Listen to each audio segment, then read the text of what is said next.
para meter a bola pro fundo da rede. Gente, hoje nós iremos falar sobre os pronomes. O pronome, ele é a parte assim, mais difícil da língua portuguesa. Só fomos ensinando os simpáticos objetivos pedagógicos da escola. Teve uns boatos aqui na escola. Eu acho que por isso que você foi demitida.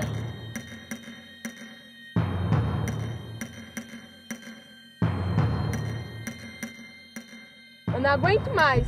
Vamos. Calma, caralho. Então você acha que eu sou um produto? Acho.